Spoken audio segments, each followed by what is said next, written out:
It doesn't take a new year to inspire going on a diet. It's something that many of us plan to do at any point in the year. But sometimes it's more important to think about the type of food that you are eating and feeding your body and what benefits it offers for your overall health. So joining us now, we have Maureen Mcnellis, a holistic chef. Thanks so much for being with us. You're welcome. Thank you. Now, when we talk about macrobiotics, this is a form of a diet that a lot of people use just in their everyday life to stay healthy and make sure they're getting a lot of nutrients. When we talk about macrobiotics, what exactly does that mean in terms of our diet? Well, typically today, most people consider it a healing diet for cancer. It could be considered Madonna's diet or Gwyneth Paltrow's, a lot of different things, but it's based on Eastern ancient philosophies that focus on balancing two energies, which are yin and yang.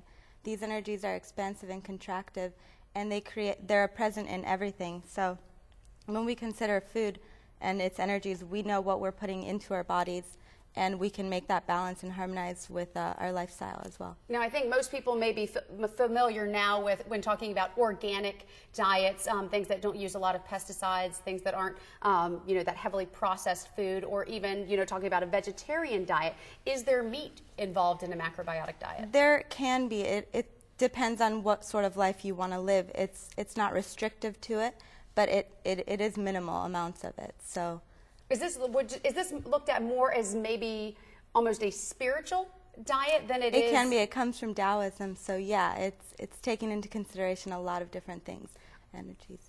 Now, I know you have a dish for us here. Walk us through some of the things on the dish and tell us, how do you know what energy food has?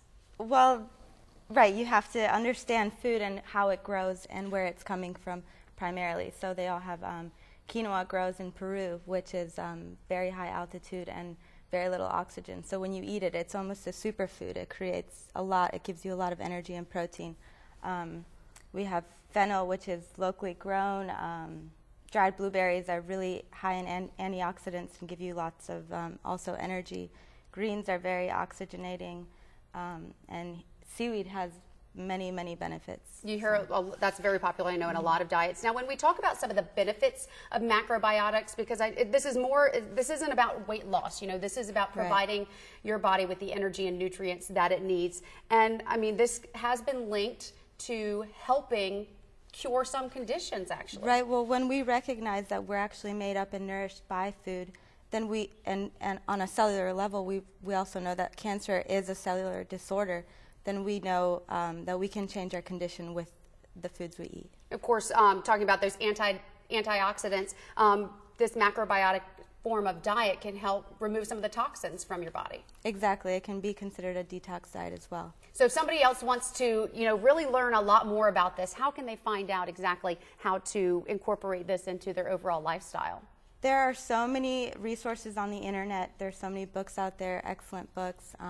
The Cushy Institute in Massachusetts is an excellent place to go if you want to heal for a week and learn about macrobiotics. Food as a form of energy, of course, which it is in its most raw form. Of course, food also as a healing tool. Maureen, thanks so much for being with us. Thank you so much.